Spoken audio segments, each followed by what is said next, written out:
Namaste, and welcome to this explainer. Today, we're diving straight into one of the most emotionally resonant and powerful narratives in the entire Hindu calendar.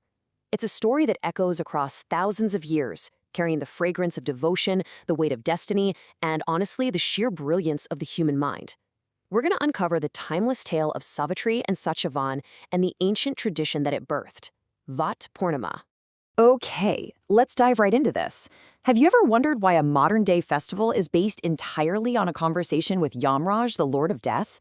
Usually, death is a subject we shy away from, something shrouded in grief. Yet this ancient dialogue has been completely transformed into a vibrant celebration of life and longevity.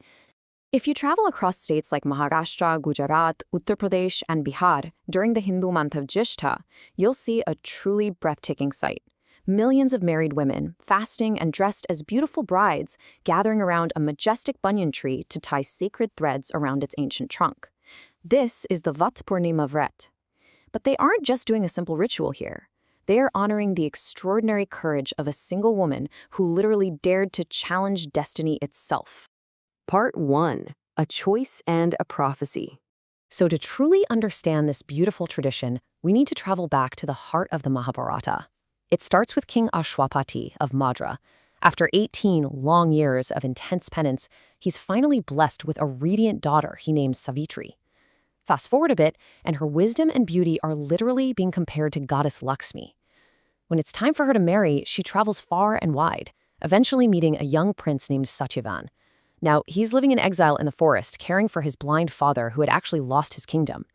So the crucial point is, Savitri doesn't choose wealth or a crown. She recognizes the sheer nobility of Satyavan's heart and chooses him, fully aware of his humble circumstances. But the universe had a chilling test waiting for her. Shortly after she makes her choice, the celestial sage Narada visits her father's court.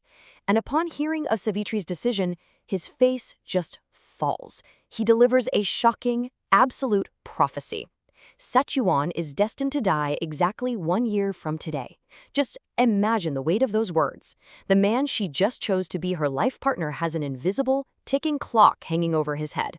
Naturally, her father begs her to reconsider. But Savitri, with a willpower made of absolute steel, declares her choice is final. And so they get married. They live a simple, devoted life in the forest. But Narada's prophecy, it never leaves Savitri's mind. Try to really put yourself in her shoes and imagine the agonizing emotional weight of those 365 days. Every sunrise, every sunset is one step closer to an unavoidable tragedy. As the final days draw near, Savitri completely immerses herself in rigorous prayer, discipline, and fasting. She is spiritually preparing her mind and her body for the storm that destiny has planned. Part 2. Confronting the Lord of Death. And then, the fated day arrives, the 365th day. Satyavan goes into the forest to gather wood, and Savitri, knowing exactly what's coming, insists on walking right by his side. Everything seems peaceful, until suddenly Satyavan feels a piercing pain in his head. Completely exhausted, he collapses beneath the sprawling branches of a mighty banyan tree. Within moments, right there in his wife's lap, his life force begins to slip away. Destiny has arrived. Now, what's really interesting here is the striking difference between this and an ordinary mortal's passing. In Hindu lore, Yamraj, the Lord of Death, rarely comes for a soul himself. Usually, his messengers do the heavy lifting. But for Satyavan, Yamraj appears in person.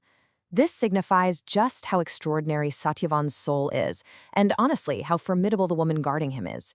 As Yamraj takes Satyavan's soul and starts his journey to the afterlife, Savitri stands up and starts walking right behind him.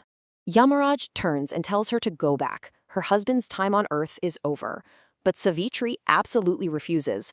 And here is the amazing part. She doesn't scream, she doesn't beg, and she certainly doesn't threaten. Instead, as she matches footsteps with the Lord of Death, she simply begins to speak.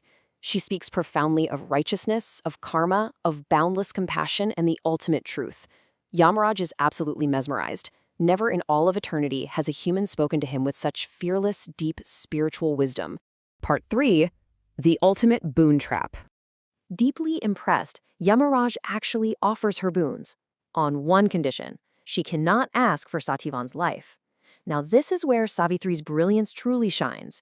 She strategically matches Yamaraj's rules to a T. First, she asks that her blind father-in-law regain his eyesight. Yamaraj grants it instantly. Yet she keeps walking. Amazed by her stamina, he offers a second boon. She asks for the restoration of her father-in-law's lost kingdom. Granted again. By asking for these really modest, noble boons that have absolutely nothing to do with Satyavan's life, she totally disarms the Lord of Death. His guard is completely lowered. He smiles, and he offers her a third and final boon. Savitri looks at the Lord of Death, and with absolute, sharp clarity, she makes her final request. She asks to be blessed with 100 sons, born specifically from her husband, Satyavan.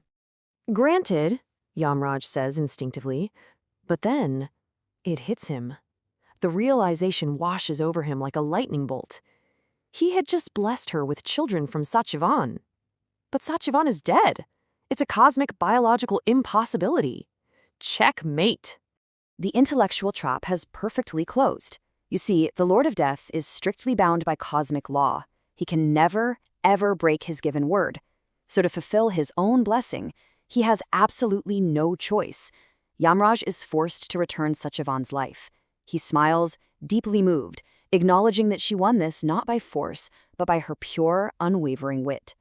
Back beneath the banyan tree, Satyavan opens his eyes as if he's just waking up from a deep slumber. And this brilliantly illustrates the true heart of this whole epic. It would be so easy to look at this as just a traditional story about a devoted wife. But the text emphasizes something much sharper. Savitri literally represents intelligence used in the service of love. She proves that true devotion isn't just passive emotion. It's sharp, disciplined, strategic thinking that's capable of outmaneuvering the very forces of fate. Part 4. The Banyan Tree Today. That ancient victory brings us right back to our tangible world today. Why do women worship the banyan tree or the Vat Vriksha? Well, in Hindu thought, the banyan tree holds incredibly deep, layered symbolism. It's basically a living trinity. Its deep roots are associated with Lord Brahma, the creator. The sturdy trunk represents Lord Vishnu, the preserver. And the sprawling upper branches, they symbolize Lord Shiva. Because of its massive lifespan and its unique ability to send new roots down from its branches, it's the ultimate symbol of longevity, permanence, and endless renewal. It is the exact living embodiment of the eternal strength Savitri prayed for. Let's see how this builds into the physical rituals of Vat Purnima today. On the full moon of Jyeshta, women wake before sunrise, bathe, and dress as brides with fresh clothes, bangles, and sindoor, really honoring that vibrant life Savitri fought so hard for. They prepare a special bamboo basket with 7 types of greens, fruits, and a lit lamp. At the base of the banyan tree, they install small idols of Savitri, Satyavan, and Yama. Then comes the most iconic part. They wind a raw cotton thread around the trunk, walking around the tree up to 108 times, reciting prayers for their own family's resilience. Finally, the strict fast is broken with natural prasad, like soaked grains and mango. And you know, if a real tree isn't nearby, even a branch or a painted image works as a powerful substitute. So when millions of women tie those threads today, they are reenacting a massive triumph of the human spirit. They are honoring a woman who looked at a supposedly unchangeable destiny and changed it anyway. I want to leave you with this thought to ponder today. Does true devotion lie merely in blind, passive faith? Or does it lie in the sharp, intellectual discipline to outthink and outmaneuver the very forces working against what you love most? Thank you so much for learning with me on this explainer today.